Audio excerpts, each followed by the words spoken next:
Good evening students. आज हम बात करेंगे 10th क्लास का जो पेपर हुआ है बोर्ड का, उसकी बात करेंगे कि जो पेपर है वो कैसा था, किस लेवल का था, उस पेपर की हम बात करेंगे।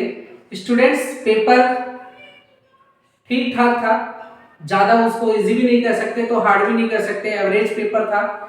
स्टूडेंट्स, आपको सिर्फ उसके अंदर उलझाया गया है। मैंने आपको पहले भी कहा था कि जो पेपर है उसके अंदर आपको थोड़ा उलझाया जाएगा, डाउट में डाला जाएगा। पेपर बिल्कुल ही अपने लेवल का ठीक ठाक पेपर था, सो पेपर था। स्टूडेंट्स, चलिए हम टाइम वेस्ट न करते हुए पेपर के थोड़े सॉल्यूशन की बात कर लेते हैं। ठीक है, एसएसटी का पेपर है ये। इसके अंदर फर्स्ट जो ऑब्जेक्टिव टाइप क्वेश्चन दे रखा है स्टूडेंट्स, अगर आपने नहीं मिला है तो मिलान कर लीजिए। पहला क्वेश्चन जो ऑब्जेक्टिव टाइप है, जिसको मल्टीपल चॉइस कहते हैं, मल्टीपल चॉइस जो क्वेश्चंस हैं, पहला जो क्वेश्चन है वो था gypsy Mazzini was a famous revolutionary of which country, कि जेप्सी जो मैजनी है वो किस देश के प्रसिद्ध क्रांतिकारी थे। इसका करेक्ट ऑप्शन जो आएगा वो आएगा स्टूडेंट्स सी। ठीक है, इटली। सेकंड क्वेश्चन है which of the following country was not included in the Axis power of in the Second World War, यानी कि द्वितीय विश्व युद्ध में निम्न में से कौन सा राष्ट्र ध्रुवी शक्तियों से सम्मिलित नहीं था, उसकी बात करेंगे हम स्टूडेंट्स। नेक्स्ट क्वेश्चन था students which of the following country was not included in the Axis power in the Second World War, यानी कि द्वितीय विश्व युद्ध में कौन सा राष्ट्र ध्रुवी शक्तियों में सम्मिलित नहीं था। स्टूडेंट्स, इसके अंदर ऑप्शन दे रखा है Nazi Germany, B Japan, C Britain और D Italy. Nazi Germany, Japan, Italy ये सारे सम्मिलित थे। सम्मिलित इनमें कौन नहीं था? Option C Britain. Third question है in which year was the first cotton mill set up in Bombay. ठीक है, बंबई में पहला कपड़ा मिल किस वर्ष में स्थापित की गई थी? करेक्ट आंसर जो आएगा वो आएगा 1854, बी ऑप्शन 1854। फोर्थ क्वेश्चन है students who wrote the book Ramcharitmanas, यानी कि रामचरितमानस के रचयिता कौन है? ऑप्शन में इसमें वाल्मीकि, सूरदास, कबीर और तुलसीदास दे रखा है, तो इसमें D option Tulsidas will be correct.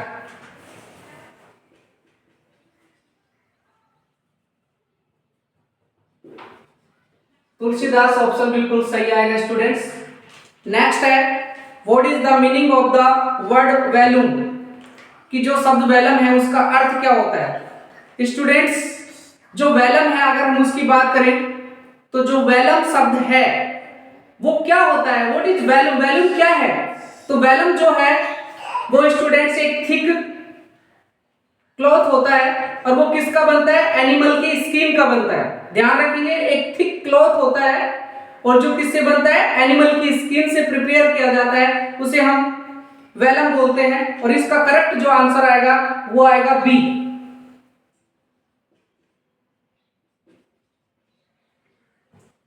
Parchment, parchment इसका करेक्ट आंसर आएगा।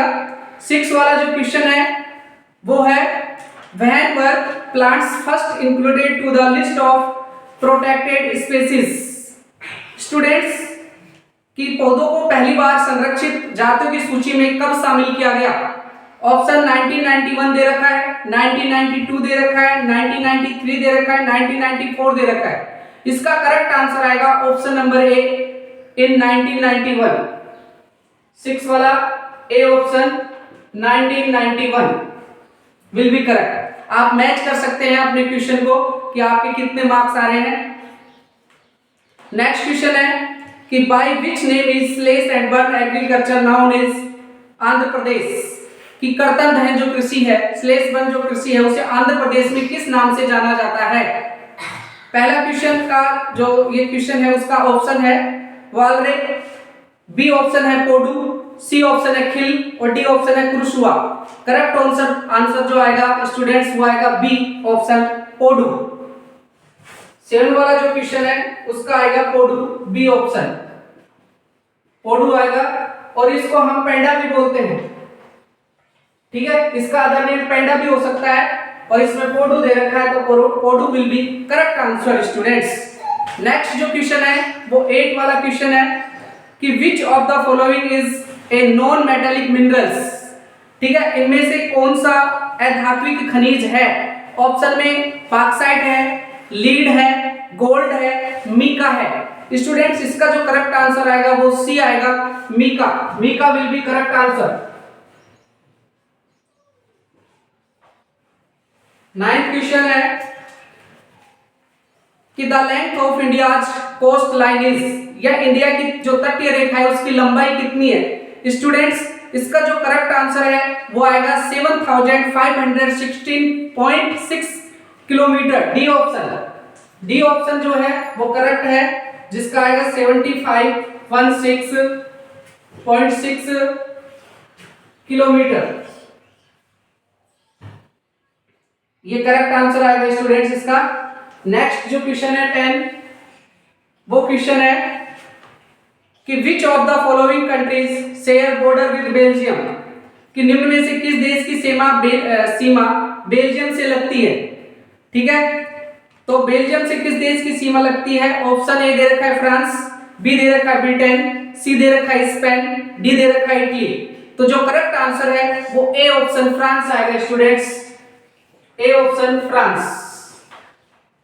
जो फ्रांस है वो करेक्ट आंसर आएगा। 11 वाला क्वेश्चन है ऑब्जेक्टिव टाइप का, which language is the most spoken in India, कि भारत में सबसे ज्यादा भाषा बोलने वाली कौन सी भाषा है, सबसे ज्यादा जो भाषा बोली जाती है वो कौन सी भाषा बोली जाती है।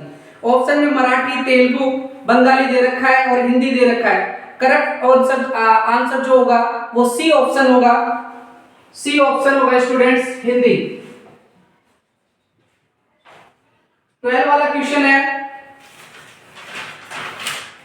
भारतीय संविधान में यानी कि police comes under which list in the Indian constitution, यानी कि भारतीय संविधान के अंदर जो पुलिस है वो किस सूची के अंतर्गत है। Police comes under which list in the Indian constitution.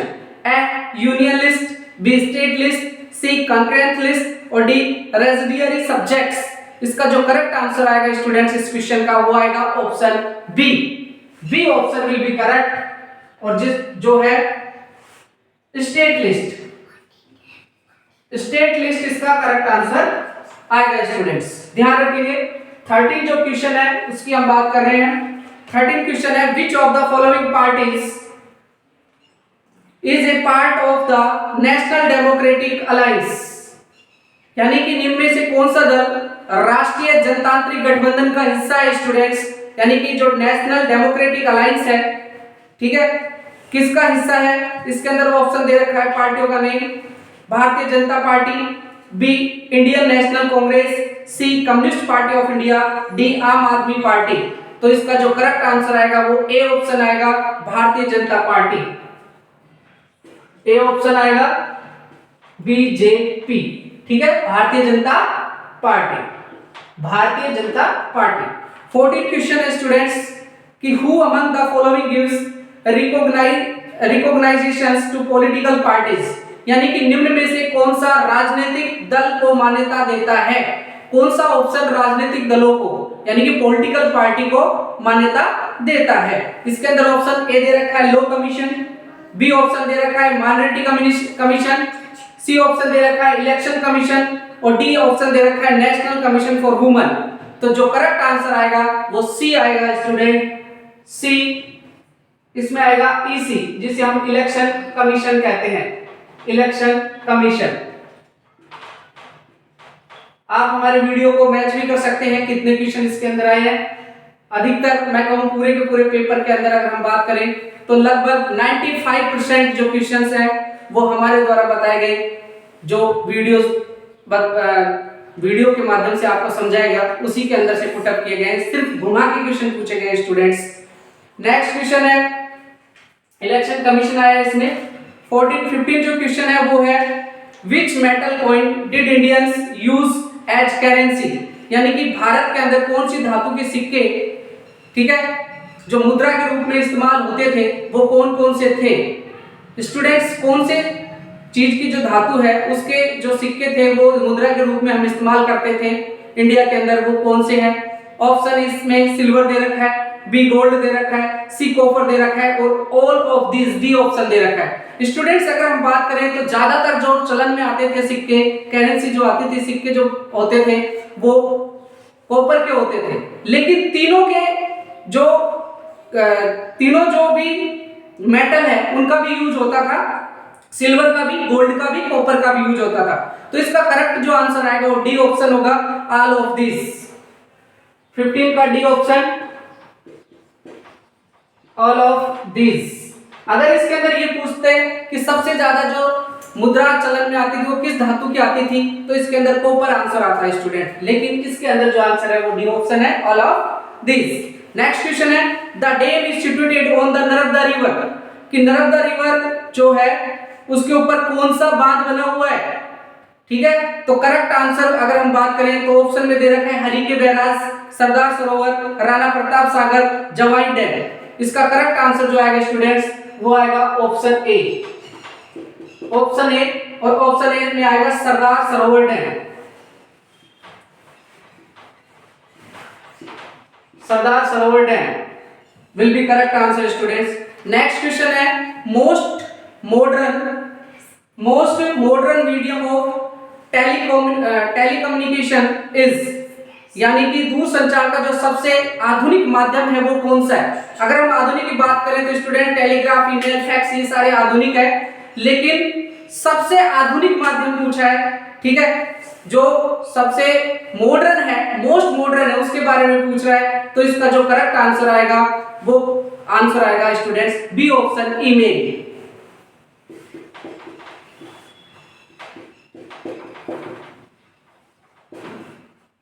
Email. Next question है, When did the Consumer Protection Act come into force, यानी कि जो उपभोक्ता सुरक्षा अधिनियम है वो कब लागू हुआ, ये क्वेश्चन पूछा जा रहा है स्टूडेंट्स। ये था 1986। ऑप्शन जो था इसमें बहुत सारे ऑप्शन दे रखे हैं, 1985, 1999, 1994। तो 18 का जो क्वेश्चन है उसका ऑप्शन आएगा ए और आंसर होगा 1986। ये जितने भी हमने क्वेश्चन किए स्टूडेंट्स, ये सारे के सारे क्वेश्चन ऑब्जेक्टिव टाइप क्वेश्चन थे, उनके आंसर मैंने अभी बोर्ड के ऊपर लिख दिए हैं। ये इंपॉर्टेंट क्वेश्चंस जो एग्जाम में आए उनके आंसर हैं, आप अपने पेपर से मैच कर सकते हैं और आपको पता लग जाएगा कि कितना आपका सही हुआ और कितना गलत हुआ। अब हम बात करेंगे इसके अंदर सेकंड जो क्वेश्चन है, fill in the blanks. Fill in the blanks जो पोर्शन है उसकी बात करेंगे। इसका पहला जो क्वेश्चन है वो है, in 1848 a French artist dash prepared a series of 4 paintings, यानी कि 1848 में एक फ्रांसीसी जो कलाकार है उसने, वो कौन सा कलाकार था जिसने 4 चित्रों की एक श्रृंखला बनाई। तो जो आर्टिस्ट है उसका नाम आएगा इसमें स्टूडेंट्स, और जो नाम आएगा वो आएगा फ्रेडरिक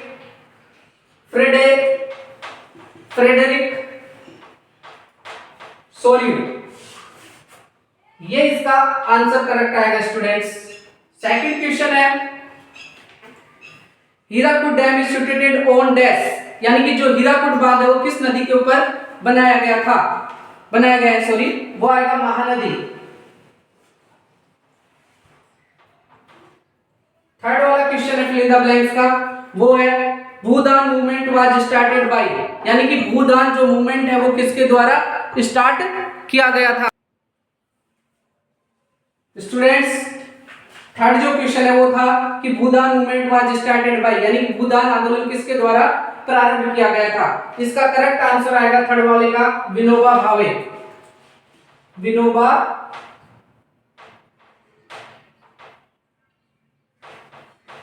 भावे, ठीक है, विनोबा भावे जो थे उन्होंने इसको स्टार्ट किया था। फोर्थ क्वेश्चन है, कि most of the Sinhala speaking people in Sri Lanka are dash religion, यानी कि अधिकतर जो सिन्हाला जो सिंगली भाषा बोली जाती थी, यानी कि सिन्हाला जो लैंग्वेज बोली जाती थी वो किस धर्म के लोगों के द्वारा बोली जाती थी? फोर्थ जो आंसर है इसमें आएगा बौद्ध। बौद्ध रिलीजन के जो लोग थे उनके द्वारा भाषा बोली जाती थी। फिफ्थ वाला क्वेश्चन है इसके अंदर कि a large part of the dash is also controlled by multinational companies. Students बहुत सारे बच्चे इसके अंदर कंट्री करके आए हैं, कंट्री जो होगा वो आंसर रॉन्ग होगा आपका। इसके अंदर ट्रेड आएगा, ट्रेड जो आंसर है वो करेक्ट है इसमें, ट्रेड। ठीक है, ये हम फिल इन द ब्लैंक्स की बात कर रहे थे स्टूडेंट्स, ध्यान रखेंगे फिल इन द ब्लैंक्स की बात है।